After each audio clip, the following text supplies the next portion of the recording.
Welcome to the Stephen Mansfield Podcast.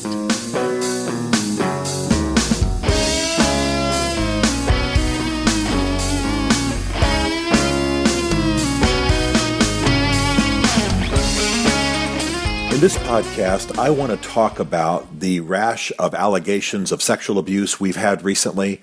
I've already commented on the Harvey Weinstein situation in this and some other podcasts. I've done interviews on some of the major media about it.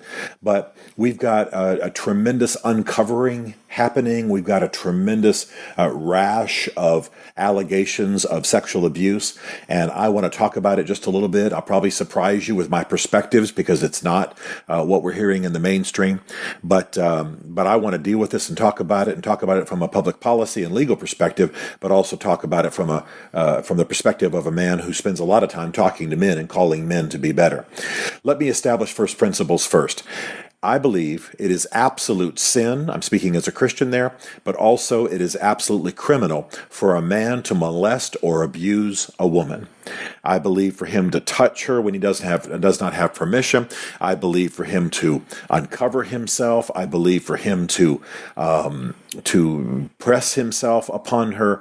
Obviously, I'm talking about shy of rape. Rape, of course, is a crime and should be punished fiercely.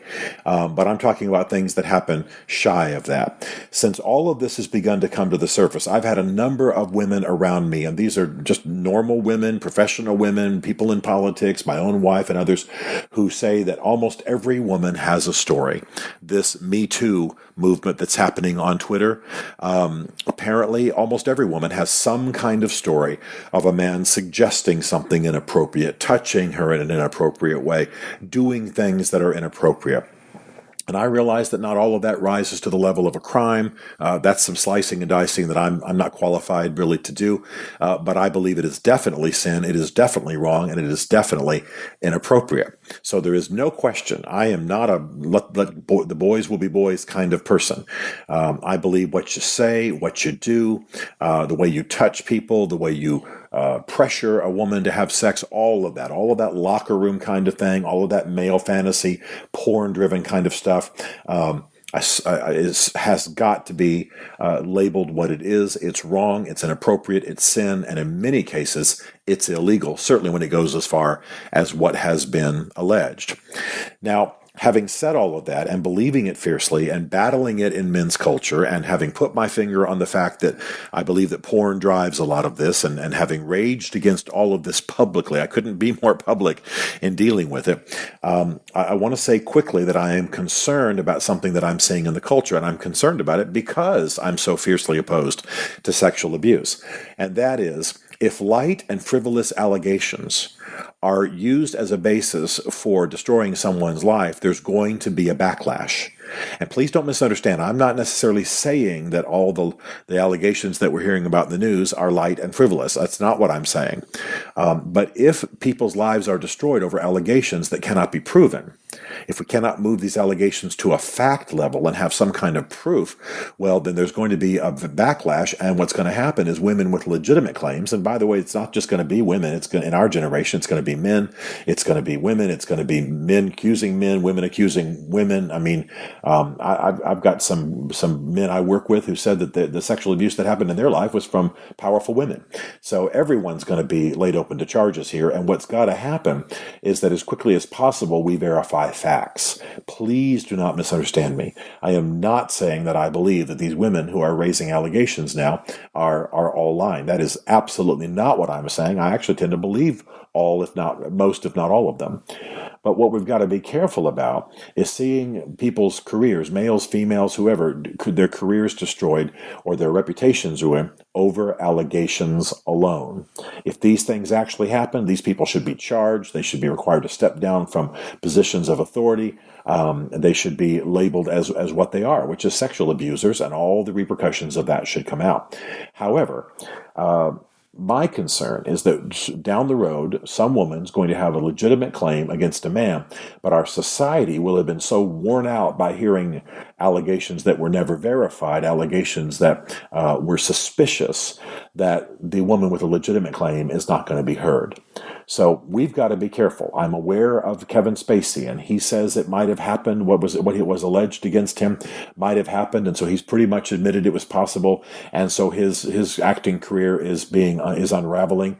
And given that he admits it, that's the natural repercussion of what he's done. I mean, he's sort of paying the price for what he's done. Other people, Louis C.K. has gotten up and said these things that were alleged about me have absolutely happened. He's having movies releases canceled and being unscheduled from comedy events and what have you. Again, I'm not rejoicing in any of the situation, but I am saying it's appropriate that there would be repercussions. But we also have people who have been alleged, who have had things alleged about them of late, and they're very old, decades old, on the set of Star Trek in the 1960s, 40 years ago in Alabama. And again, these allegations absolutely might be true. But we have an obligation in our society to find out if they're true, to verify fact as much as possible, and to be careful not to ruin reputations until we know they are true. And by the way, this is not a veiled defense of Roy Moore. That is not what I'm doing. What I am doing is expressing a concern that if a man or a woman are sexually abused, that they ought to be heard, and heard with seriousness, and heard with intent to act. But if what we have is a rash or an epidemic in our society of allegations that are never verified, people just sort of take them as on face value and do damage to reputations, we will find out in time that some of these things were probably false, and there will be a backlash, and there will be a weariness, and in the future, people with legitimate claims will not be heard. Now, having said all of that, having expressed my concern, and having absolutely stated that I think that sexual abuse should be punished and is evil and is sin and is wrong, we also have to look at what causes this kind of thinking in our society. You know, I have said for a long time that in a society that is completely evolutionary, in a society where we think that the survival of the fittest is the rule of thumb, in a society where the strong dominate, women are going to lose out. They're going to hurt. I've said it before, and I'm not saying it to brag. I'm just saying it to make a point. I'm just your average male, American male, in his 50s. I'm not any kind of athletic Superman. I'm in pretty decent shape, and fairly strong. But I mean, I'm just a normal 50s guy. And yet, I imagine statistically, I probably could dominate physically, 95% of the women in the world. If we're only talking about strength on strength, the average man can overwhelm the average woman. So women are in danger. And the only thing that provides safety for them, and by the way, safety for other men in the society we're living in, is that there are internal moral restraints. We have got to look at what porn does to men. We have got to look at locker room culture and what's said between men and what's said about rape and domination and forcing women and grabbing their hair and making them do things and what's said in our vile language. We have got to look at what's in our films. We have got to look at how manhood is defined, because I believe that porn, I believe that locker room culture, and I believe that a lot of what's in our public media is actually a great threat to women. Again, in a society in which there are no internal restraints, in which we are not governed internally by moral principle, where it's all a matter of what a person can get away with by virtue of their physical strength or dominance, is going to happen, then every woman in the world is threatened, except for the one with 10 black belts and who carries an Uzi. You understand what I mean? Unless she's got some kind of external help. I'm not celebrating that. I'm decrying it. And as a guy who speaks to men, I need to say, before we shake our head and say tisk, tisk, tisk at Harvey Weinstein, we need to think about what is it that makes him unzip his pants and expose himself to a woman he's got up in his hotel room. In fact, from my perspective, what's he doing alone in hotel rooms with women? Everybody laughed at Vice President Mike Pence when he said he wouldn't be alone with a woman who wasn't his wife. But that's actually wisdom. That's actually wisdom. That's actually a principle that many men I know observe, and it's something that some of us ought to think about. I do not let out the information about my hotel rooms when I travel. A woman never comes in my room. If the maid comes in to clean, I leave. It's partly that it's not that I think I'm going to be tempted in some way. That's not it. It's that I will not give an occasion for any accusation to be brought against me. I can see female friends amidst other friends. I can see them with my wife. I do not need to be in any situation that lays me open to an allegation or that lays me open to temptation. So we as men, mainly it's men, have got to examine what porn, what locker room culture, and what some of the violence in our society is doing. These are moral issues.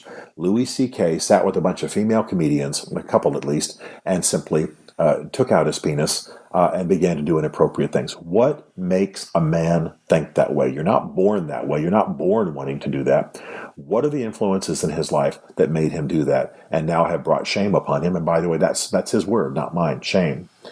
I suggest that we've got to have a serious reexamination. Now, those of you who know what I do, you know that at greatman.tv and the Great Man podcast, these are the things I'm talking about with men all the time. But I'm sorry for every woman who's ever been abused or every man who's ever been abused. But I'm not sorry that a lot of this is being exposed now in our culture. I think there's a serious danger arising. I think we've had a sexual revolution, and now we've got to go back to talk about sexual boundaries.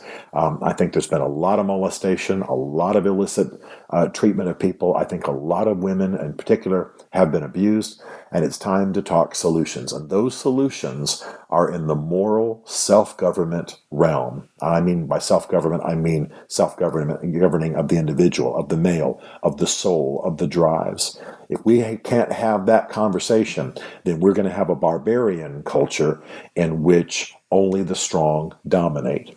And at that point, the elderly, females, the young are going to suffer, and it's going to be a survival of the fittest culture, and it will not be one worth preserving. That's not what we want as Americans. That's not what we want in our Western culture. So let's talk. Let's have the conversation at dinner tables with sons, with daughters, in families, in churches, in businesses, on military bases, amongst our friends. Let's have the moral conversations, and let's not look away and just smile and let it pass when we see something illicit going on. I think we now know that a lot of what was happening in Hollywood, a lot of people knew about but didn't have the courage to confront. It's time for a new day in this kind of conduct. It's time for us to deal with this kind of sexual abuse. I think you know the stat that I've shared many times. 20% of all women on college and university campuses in America report being sexually abused in some way. That is a tragedy, and it's time for us, mainly as men, to bring this culture to an end. Stephen Mansfield is a New York Times best-selling author, a popular speaker, and a frequent faith and culture commentator on Fox and CNN.